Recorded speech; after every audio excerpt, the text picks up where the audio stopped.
Welcome to our tutorial on how to check if your drivers are up to date on Windows. It's important to keep your drivers updated as it ensures your devices function properly and improves your computer's overall performance.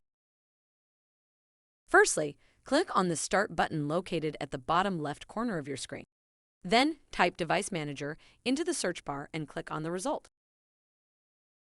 Once the Device Manager window opens, you will see a list of all the hardware attached to your computer. This includes everything from your keyboard and mouse to your sound card and graphics card.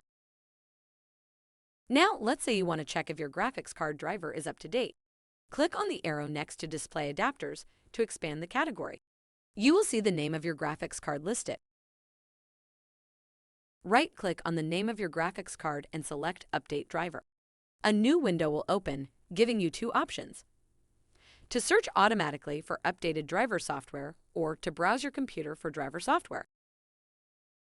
If you select the first option, Windows will search the internet for the latest driver software for your graphics card.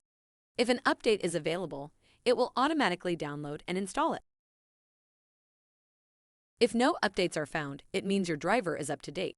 You can repeat this process for any other device listed in the Device Manager to ensure all your drivers are up to date. And that's it. You now know how to check if your drivers are up to date on Windows. Remember, keeping your drivers updated is essential for the smooth running of your computer. Thanks for watching.